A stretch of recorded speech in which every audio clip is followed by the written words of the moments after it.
The suburbs are where dreams go to die, but only after they've been painted taupe, pressure-washed into submission, and forced to conform to a strict 3-inch grass height regulation. I should know. I live there. My particular slice of beige paradise is called the Manors at Quail Creek, a name so aggressively pleasant it sounds like a threat. We don't have manors, and I haven't seen a quail since we moved in, presumably because they were cited for having non-conforming plumage. I was a recent transplant, a refugee from the city. My wife, Chloe, and I had traded a vibrant, noisy apartment for a 4-bedroom house with a 2-car garage and a backyard the size of a postage stamp that backed up to another identical postage stamp. The move was a compromise. She wanted safety and good schools.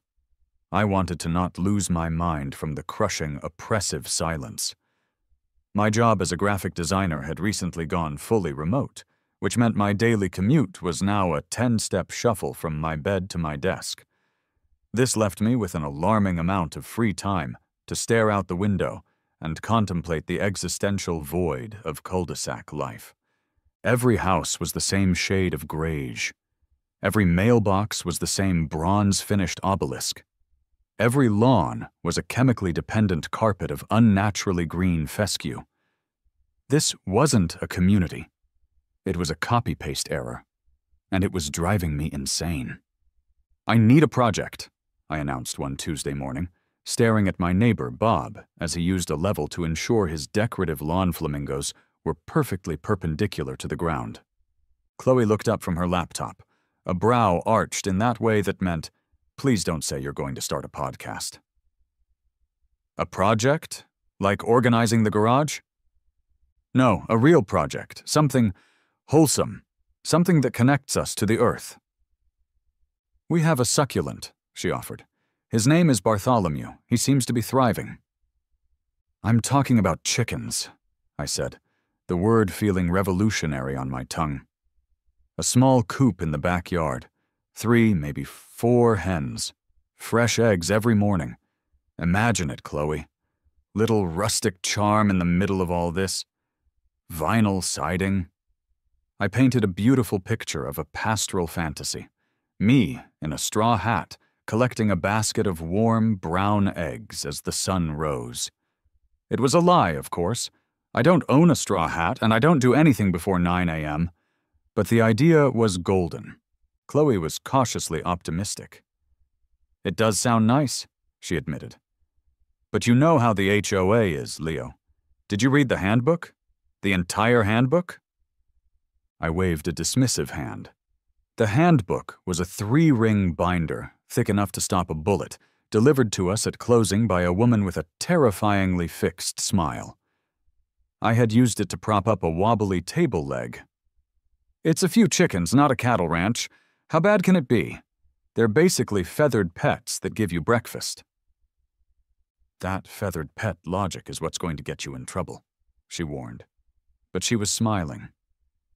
The dream was alive.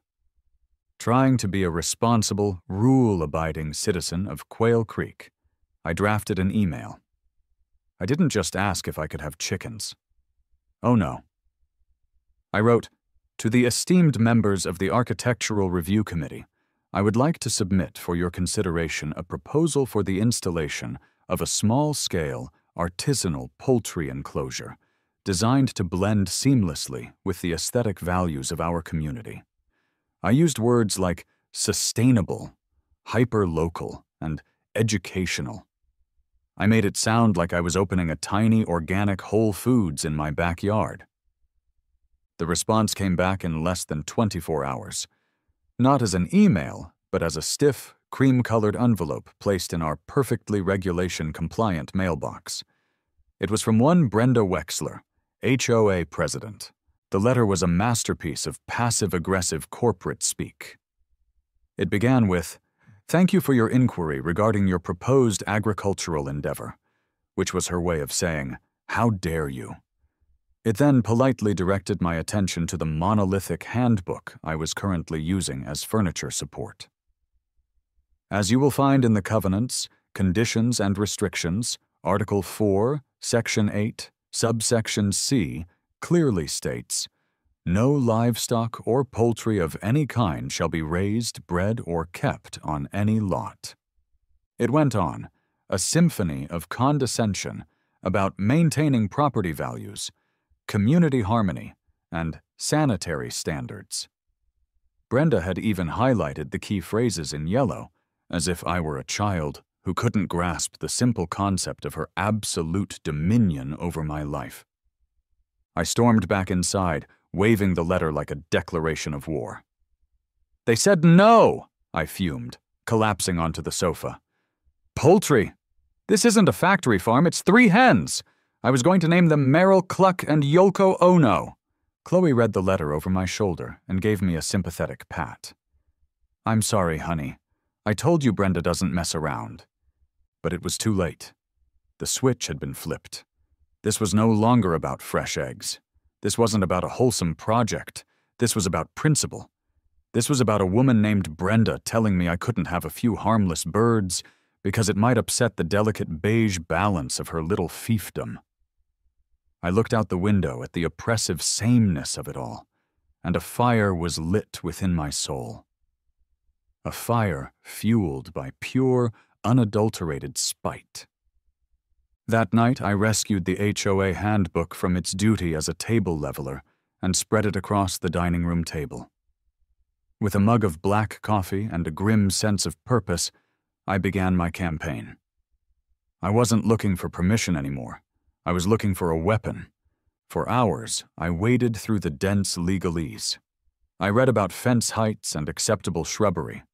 I learned about the approved color palette for front doors, a thrilling spectrum from desert sand to slightly darker desert sand.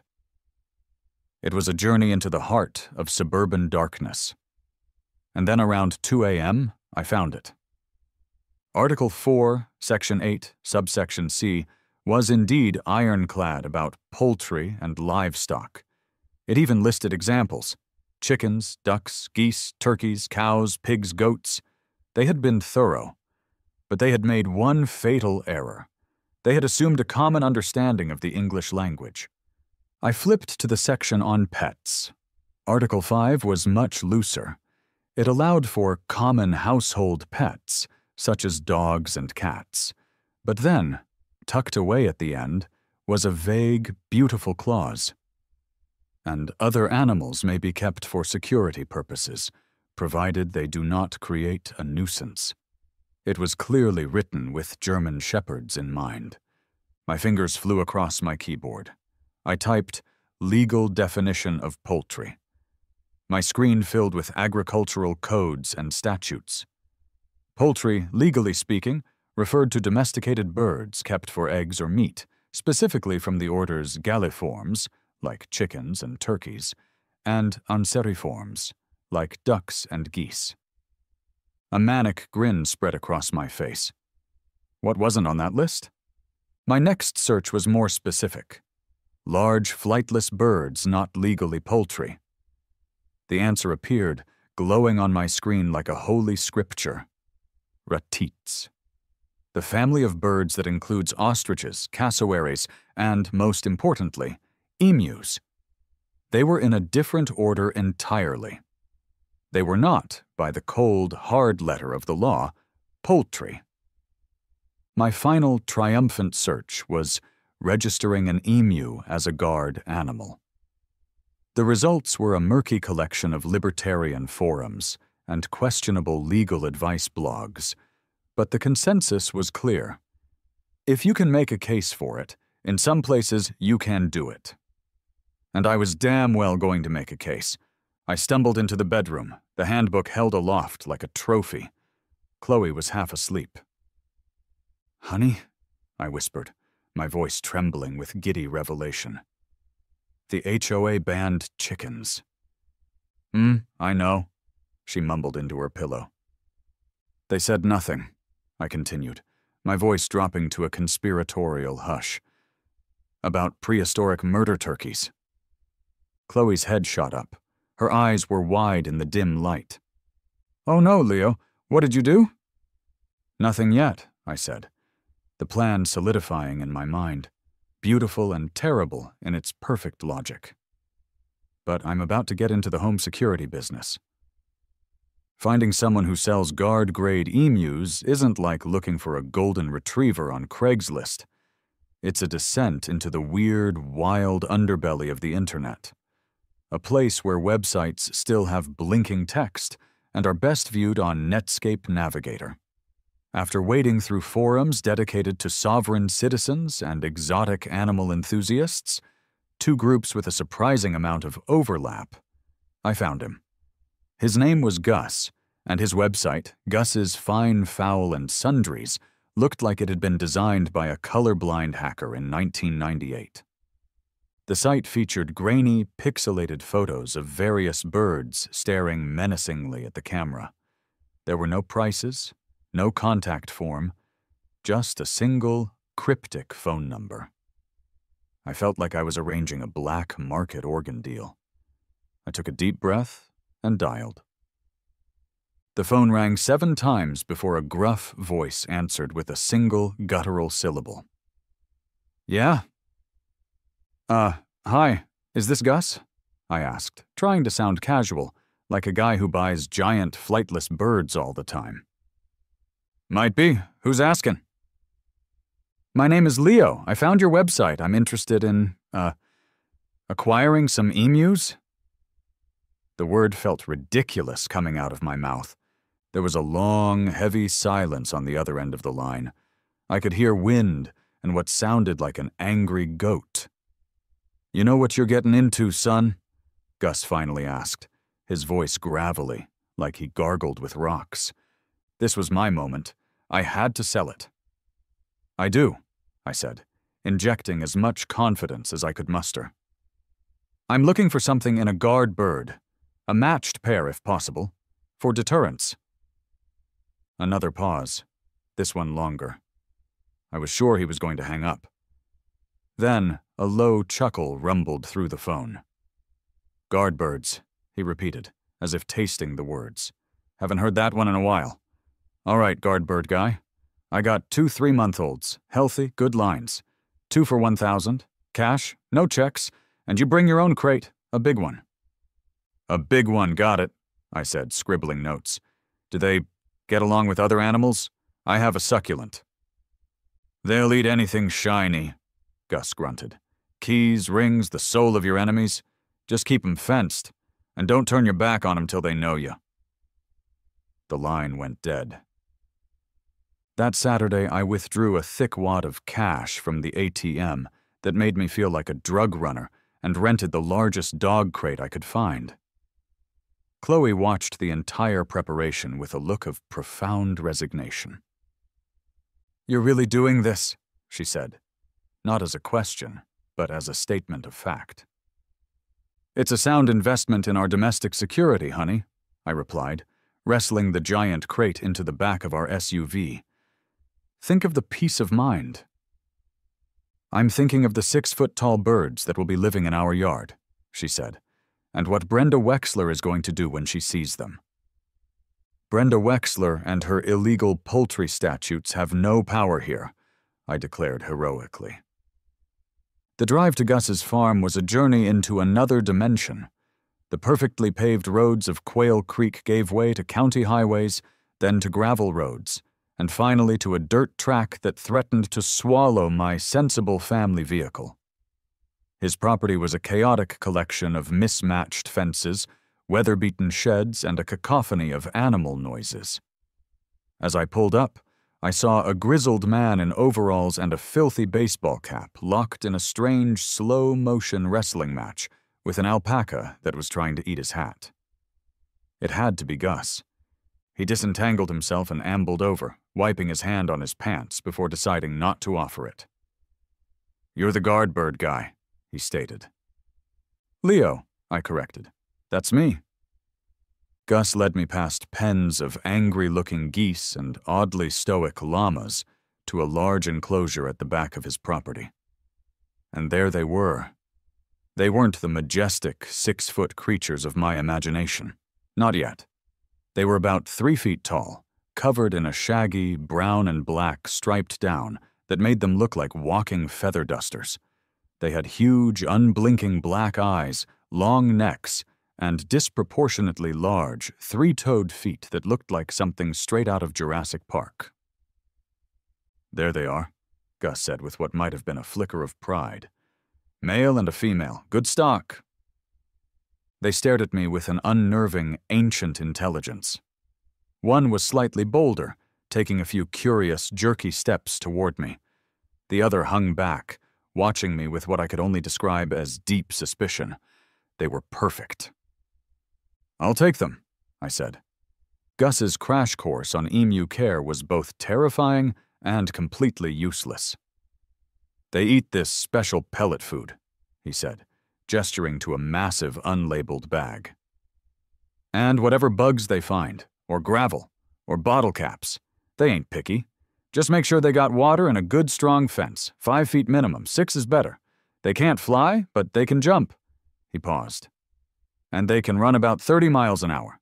And they can disembowel a coyote with one kick, so, be respectful."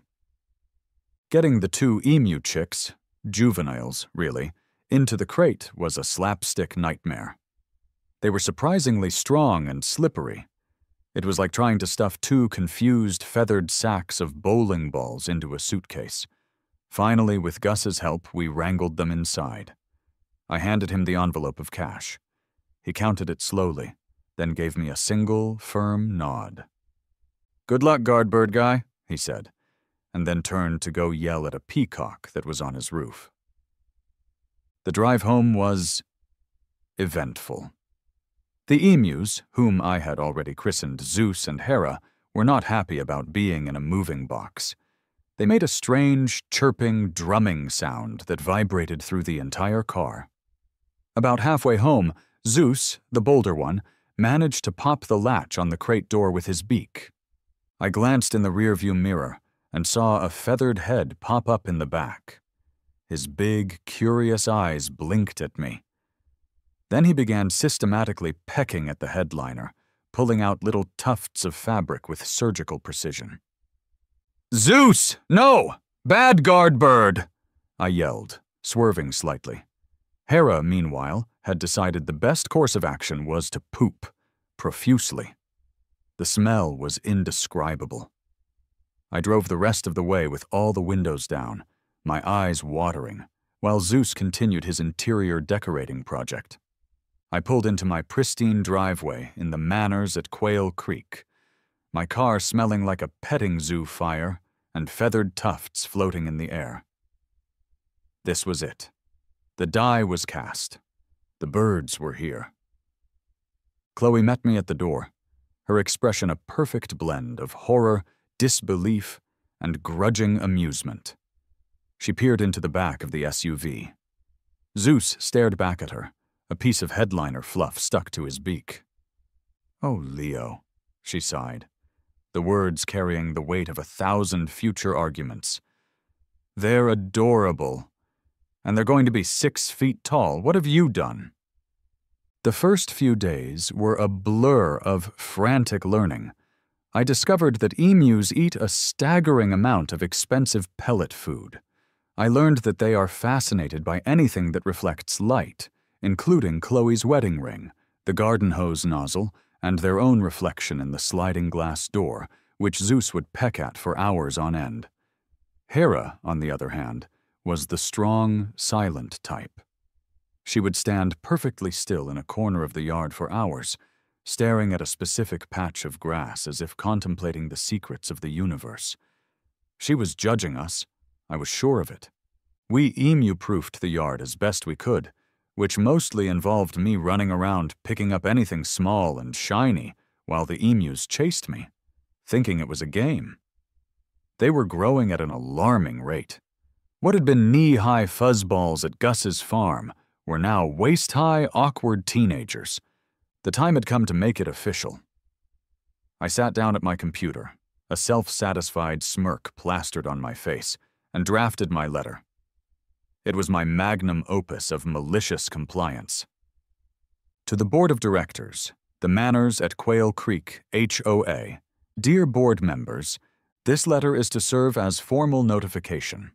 Pursuant to Article 5, Section 2 of the Community Covenants, Conditions and Restrictions, regarding the keeping of household pets, and the ancillary clause concerning animals kept for security purposes, please be advised that I have recently acquired two specialized guard birds to ensure the safety and security of my property. For your records, they are of the species Dromaeus novahollandiae. They are not classified as poultry or livestock under any provision of the State Agricultural Code, and thus are not subject to the prohibitions outlined in Article 4, Section 8, subsection C. Their names are Zeus and Hera. Please feel free to update your records accordingly. Sincerely, Leo Maxwell. Lot 42, a proud and secure homeowner. I printed it on the nicest cardstock I had, sealed it in a crisp envelope, and walked it over to the community mailbox myself. I had poked the bear. Now all I had to do was wait for it to wake up and roar. The quiet before the storm lasted exactly 72 hours. It was a beautiful Friday morning. I was sipping my coffee, watching Zeus and Hera engage in their morning ritual, which consisted of them taking turns trying to steal a garden gnome, and then looking startled when it didn't run away. They were now easily 4 feet tall, their fuzzy chick down replaced with shaggy, grayish-brown feathers. They looked less like birds, and more like 2 startled, hairy old men who had lost their pants. That's when I saw it. The gleaming white golf cart, the official chariot of the Quail Creek HOA, cresting the hill at the end of our cul-de-sac. At the helm was Brenda Wexler, a visor pulled low over her impeccably coiffed hair, her back ramrod straight. She was on her morning patrol, a ritual she performed with the grim determination of a prison warden inspecting the cell blocks. I ducked behind the curtain, my heart thumping with a giddy mix of fear and excitement. This was the moment of truth. Brenda's cart slowed as it approached my house. I could see her eyes scanning my property, checking for infractions. Lawn height, compliant. Mailbox, regulation bronze. Trash cans, properly stowed. Then her gaze drifted to the backyard. Her head snapped back as if she'd been tasered. The golf cart wobbled to a dead stop in the middle of the road. Her mouth fell open. For a full 30 seconds she just sat there, utterly frozen, a statue of pure, uncomprehending rage. Zeus, as if on cue, let out a deep, guttural drumming sound from his throat and puffed out his chest, an impressive display of guard birdness. The spell was broken. Brenda slammed the golf cart into park and marched toward my front door with the kind of purposeful stride that usually precedes a military coup. I met her on the porch, leaning against the doorframe with a casualness I absolutely did not feel. "Good morning, Brenda," I said cheerfully. "Lovely day for a patrol." She ignored the pleasantries. Her eyes were wide, her face flushed. She pointed a trembling finger toward my backyard. "What are those?" she demanded, her voice a strained whisper. "Oh, them?" I said, feigning surprise. "Those are Zeus and Hera, my new guard birds. Very effective deterrent against, undesirables." "They look like feather dusters on meth!" she shrieked, her voice cracking. "You know the rules, Leo. I sent you a letter, no poultry." I held up a calming hand, adopting the patient tone of a teacher explaining a simple concept to a particularly dense student. "Ah, and that's where you're mistaken, Brenda. I did my research. They aren't poultry. Technically they're ratites, from the order Struthioniformes, not galliforms. It's a completely different genus. I can show you the printouts from the State Agricultural Code, if you'd like. It's fascinating stuff, really." Brenda stared at me, her brain seemingly unable to process the words ratite and genus. She sputtered, searching for a foothold in a conversation that had suddenly become far too ornithological for her liking. "I don't care if they're diamond-encrusted peacocks from Mars. They are giant, weird birds, and they do not belong in Quail Creek."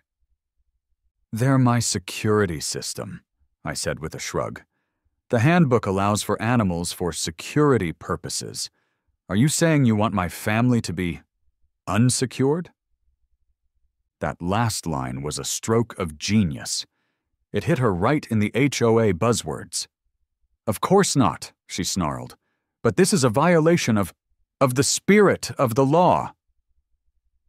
The spirit of the law doesn't pay HOA dues, Brenda.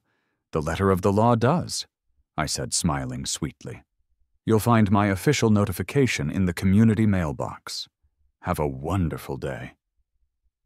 She stood there for another moment, vibrating with impotent fury, then spun on her heel and marched back to her golf cart. The war had officially begun. I knew Brenda wouldn't take this lying down. Her next move was predictable. If she couldn't get me on an HOA violation, she'd try to get me on a city ordinance. 2 days later, a police cruiser rolled slowly down our street. Chloe saw it first. "Leo, cops!" I looked out to see 2 officers, a man and a woman, stepping out of their car and cautiously approaching our house. They looked profoundly bored, like they'd been called out for the 10th time about a teenager's loud music. I met them at the door. "Good afternoon, officers. Something I can help you with?" The male officer, whose name tag read Miller, gestured vaguely toward the backyard. "Sir, we received a call about some, aggressive, unidentified creatures in your yard." "Unidentified?" I feigned a look of deep concern. "That's alarming. Let me see." I craned my neck to look past them. "Oh, you must mean Zeus and Hera." Right on schedule, Zeus, who had been hiding behind a large azalea bush, popped his head over the top. He tilted his head, his big eyes blinking slowly. Officer Davis, the woman, took a half step back. "Sir, did you know you have ostriches in your yard?" she asked, her voice impressively professional. "Emus, actually, officer," I corrected gently. "And they're my registered guard birds. Perfectly legal. Can I get you a glass of water? You look a little warm." Officer Miller just stared, his hand resting near his sidearm, as if he was calculating the odds of having to tase a giant bird. "Guard birds," he repeated, the words sounding alien in his mouth. "What do they guard?" "My property," I said earnestly. "From negative vibes, mail theft, unsolicited sales calls. They're very vigilant." Hera chose that moment to emerge from behind the garage.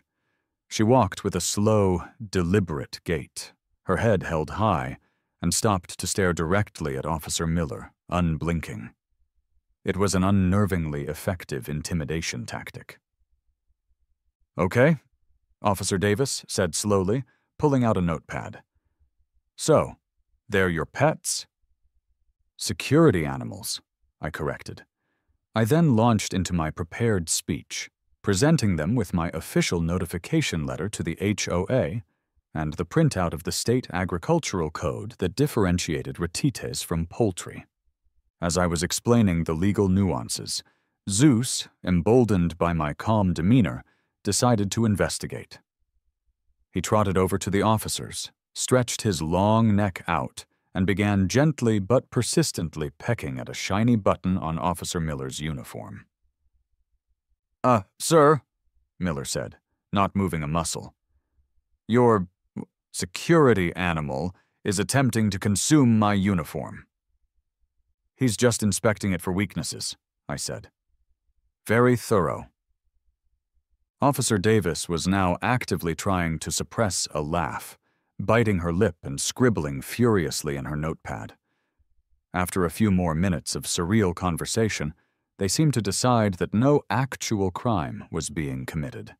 "All right, Mr. Maxwell," Officer Miller said, carefully extricating his button from Zeus's beak. "As long as they're contained on your property and not a danger to the public, this appears to be a civil matter. We'll let the caller know." They got back in their cruiser, and I could see them both laughing as they drove away. It was a massive victory. I had a police report stating that this was a civil matter. Brenda's first salvo had been deflected. The next challenge came in the form of a man named Sal. We had contracted him months ago, pre-Emu, to build a new stone patio in the backyard.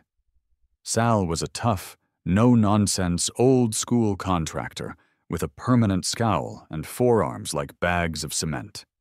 He showed up one Monday with his two-man crew, ready to work. He took one look at Zeus and Hera, who were curiously observing his truck from a distance, and stopped dead. "What the hell are those?" he grunted. "That's my security team," I said. "Zeus and Hera, just ignore them. And don't leave your tools lying around, especially the shiny ones." Sal just shook his head and muttered something in Italian. The first day was a master class in interspecies chaos. Sal's crew tried to lay out their string lines, and Zeus followed behind them, pulling up the stakes with his beak as soon as they were in the ground. Hera, meanwhile, had appointed herself supervisor. She stood about 10 feet away from where the crew was digging, staring at them with her unblinking, judgmental gaze. After an hour of this, one of the younger guys, a kid named Marco, got so unnerved he had to take a break. "Man, it's like she's looking right through me," he told Sal. "Like she knows all my secrets." The real fun started when they broke for lunch. Marco left his sandwich on a cooler. He turned his back for 5 seconds, and when he turned back, Zeus was standing there, a triumphant look in his eye, the last corner of a ham and Swiss sandwich disappearing down his gullet. But the peak of the week came on Thursday. The crew had a bag of cement mix open. Zeus, in a fit of playful exuberance, got a running start and kicked the bag, sending a massive cloud of fine gray dust into the air. Both he and Hera, delighted by this new development, immediately flopped to the ground and began to take the most vigorous dust bath I had ever seen. When they stood up, they were no longer brown birds. They were two terrifying 6-foot-tall cement-gray ghosts. They looked like gargoyles that had come to life. Sal's entire crew just dropped their shovels and stared in silent awe. That evening, Sal cornered me as he was packing up. He was covered in dirt and sweat, and he looked exhausted. "Leo," he said, his voice heavy, "your birds are a menace." "They're just curious," I said, "and they keep the riffraff out." "Yeah, well, they just ran off with my tape measure," Sal grumbled. "And the kid Marco is convinced the female one has put a curse on him. I've been doing this for 30 years. I've dealt with angry raccoons, beehives, uncovered septic tanks. I have never dealt with this." He gestured to Zeus, who was now trying to see his reflection in the hubcap of Sal's truck. "So, are you quitting?" I asked, my heart sinking. Sal was quiet for a long time. A slow grin spread across his grizzled face. "Quitting? Hell no. This is the most interesting job I've had in a decade, but I'm adding a dinosaur hazard fee to your invoice, a big one." The Emus were becoming local legends. The neighborhood was now firmly divided into 2 camps. Team Brenda consisted of the HOA true believers, the ones who complained about kids' chalk drawings on the sidewalk. They would glare at my house as they walked their tiny, trembling dogs. But then there was Team Emu. People would slow their cars down as they passed my house, hoping for a sighting. The teenager next door, a kid named Kyle, filmed Zeus chasing the mail truck down the driveway.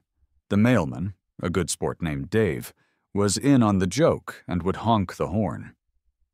Kyle put it on TikTok with some dramatic Jurassic Park music.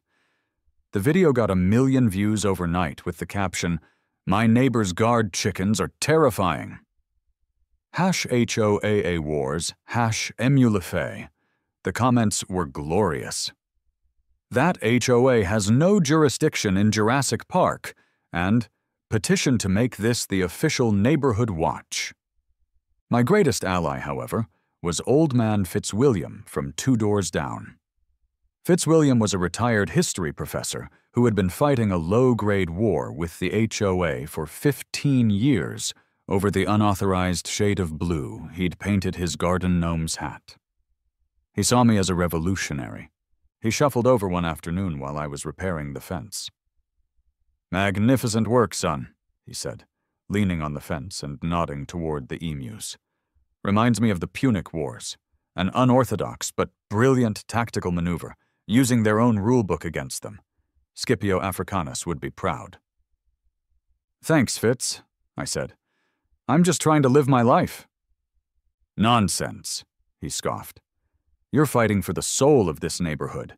That woman," he said, gesturing vaguely in the direction of Brenda's house, "would pave paradise and put up a parking lot with designated spots for compact cars only." Brenda, meanwhile, was not taking her defeat gracefully. She doubled down, launching a smear campaign. A new section appeared in the monthly HOA newsletter, titled Community Awareness Corner. It was just a thinly veiled chronicle of the emu menace. It cited trampled petunias. Hera had indeed flattened a bed of prize-winning begonias while chasing a grasshopper. Intimidating glares, definitely Hera, and suspicious drumming noises at dawn, Zeus's morning ritual. It was filled with grainy, long-lens photos of the emus looking particularly menacing. I cut it out and framed it.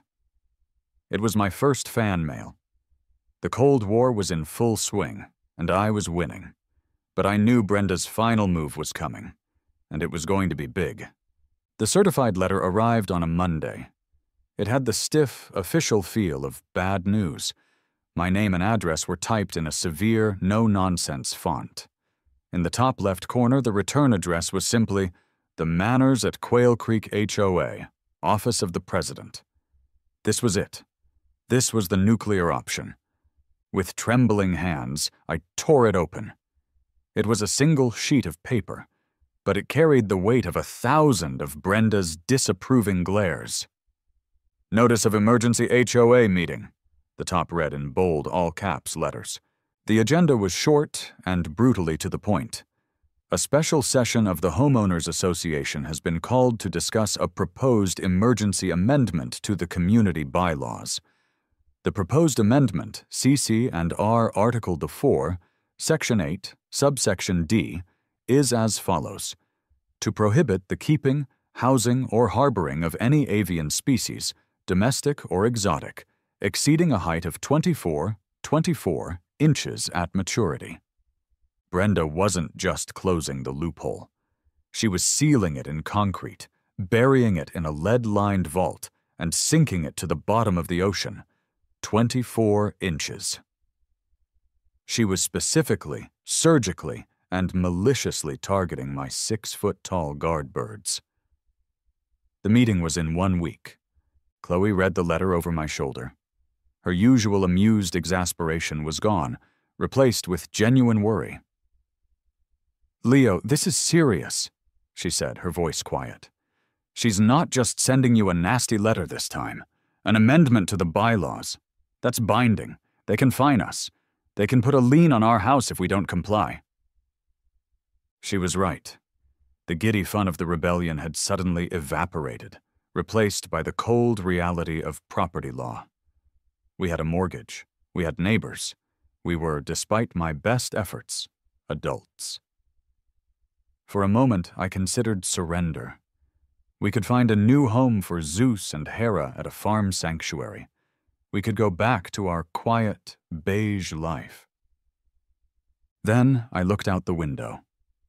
Zeus was delicately preening Hera's neck feathers. They were strange and chaotic, and had cost me a fortune in fence repairs and hazard fees. But they were my strange and chaotic birds. They were a symbol of my stand against the soul-crushing tide of suburban mediocrity. Brenda hadn't just targeted my emus, she had targeted my spirit. "No," I said, my voice firm. "She's not going to win, not like this." The week leading up to the meeting was a blur of preparation. I transformed my home office into a war room. I printed out every email, every newsletter, every state statute I could find. I prepared binders with tabbed sections: legal precedent, bylaw ambiguity, property rights. I was no longer just a disgruntled homeowner. I was the lead counsel for the Emu Defense Fund. My secret weapon was Old Man Fitzwilliam.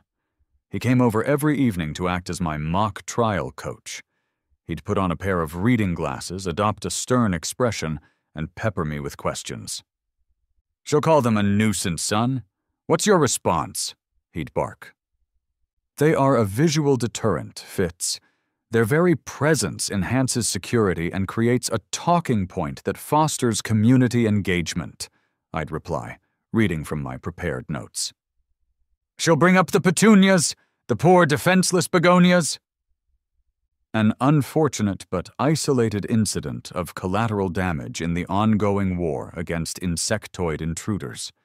HERA was providing a valuable pest control service, free of charge to the community. "Good, good," he'd chuckle. "Hit him with property rights, son. It's the American dream. A man's home is his castle, even if that castle is guarded by giant flightless birds." The night of the meeting, the air was thick with tension. The soulless community center clubhouse, usually reserved for depressing potlucks and poorly attended yoga classes, was packed. It seemed every resident of Quail Creek was there. The room was divided like a church at a wedding. On one side sat Brenda's faction, the rule followers, the curtain twitchers, the people who measure their neighbor's grass with a ruler.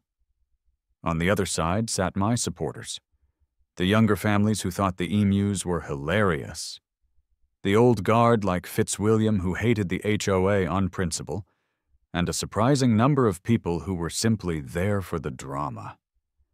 Brenda stood at a podium at the front of the room, looking smug and powerful. Flanked by her two loyal, bobble-headed board members, she banged a gavel. "This emergency meeting of the Manors at Quail Creek HOA is now in session," she announced, her voice echoing slightly in the quiet room.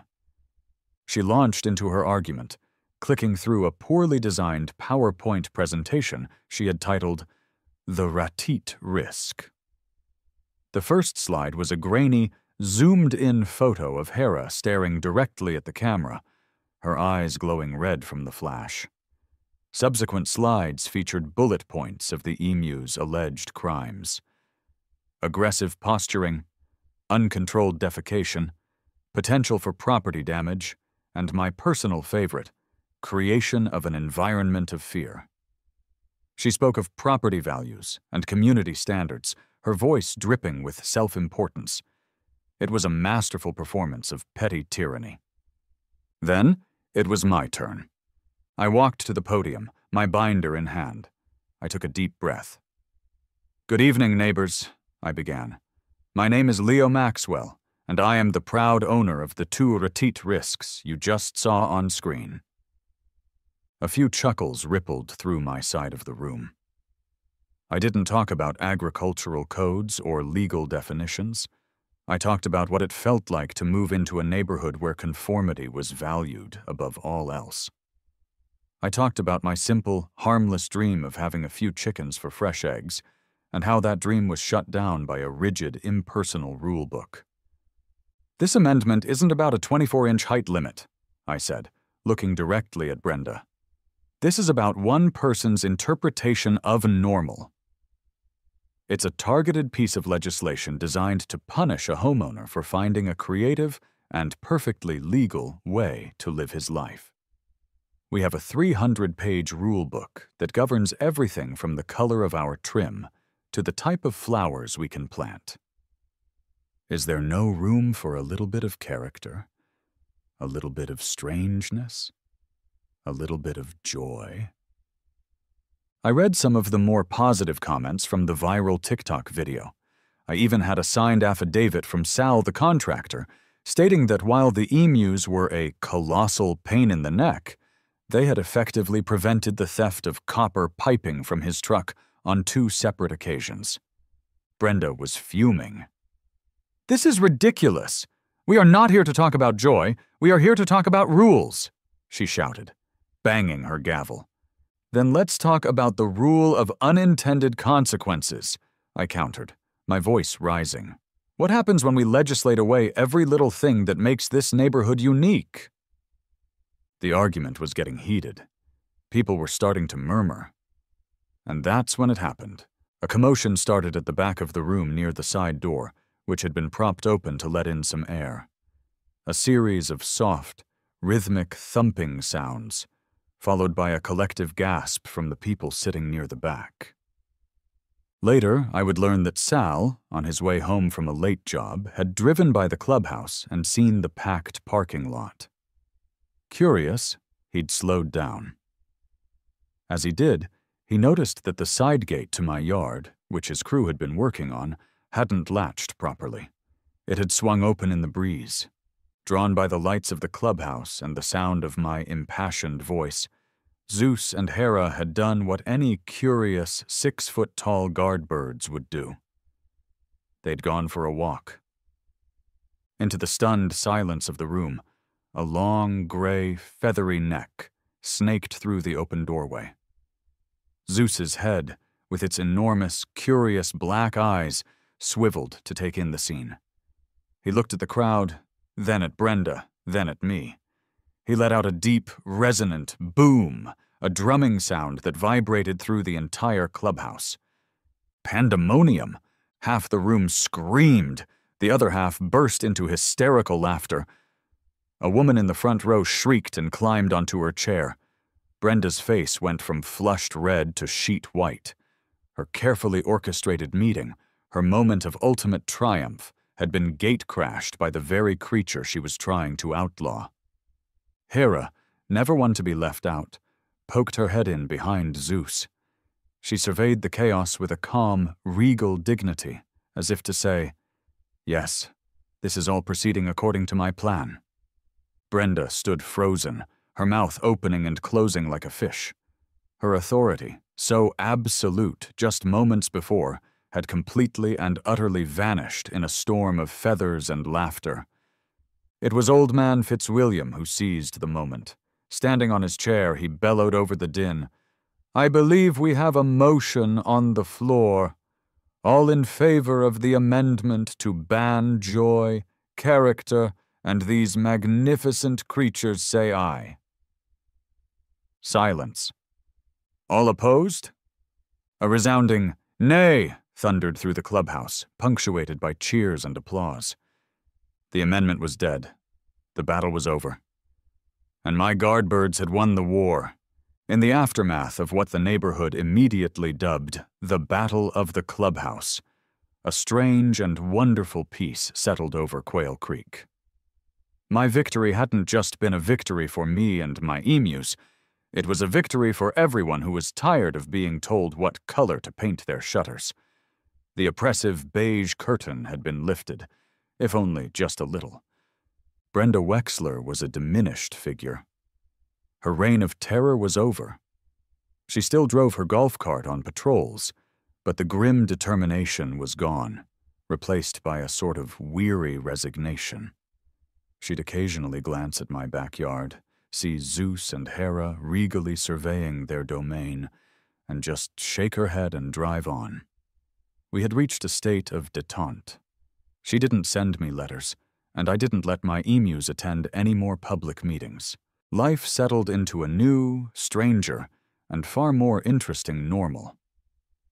The emus were no longer a controversy. They were a landmark. People would point my house out to visitors. "And that's the emu house," they'd say with a sense of civic pride. The viral TikTok video spawned a local trend of people posting photos of Zeus and Hera with the hashtag #QuailCreekGuardians. Sal and his crew finished the patio. On their last day, Sal, who had gone from antagonist to reluctant fan, brought a small bag of grapes. "For the gargoyles," he grunted, tossing them over the fence. Zeus and Hera gobbled them up with gusto. "Don't tell anyone I did that," he said, but he was smiling. The dinosaur hazard fee was still on the final invoice, but he'd written "worth it" in the memo line. The cops, Officers Miller and Davis, would give a little wave whenever they drove by my house. I got the feeling they used my cul-de-sac as a designated break spot, hoping to catch a glimpse of the birds. Dave the mailman now carried a pocket full of bird-safe treats and would toss a few on the lawn before making his delivery, a small offering to the feathered gods of Lot 42.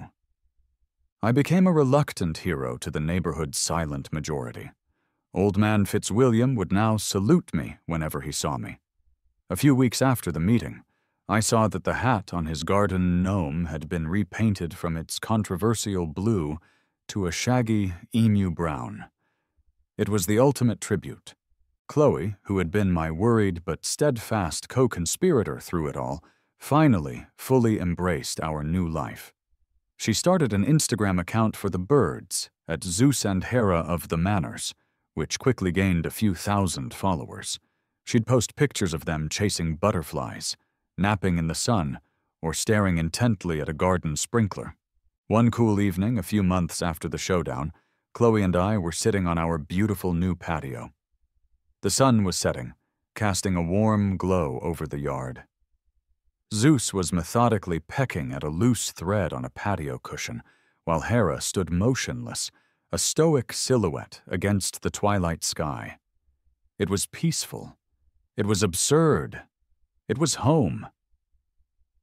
"You know," Chloe said, leaning her head on my shoulder, "I was terrified when you brought them home.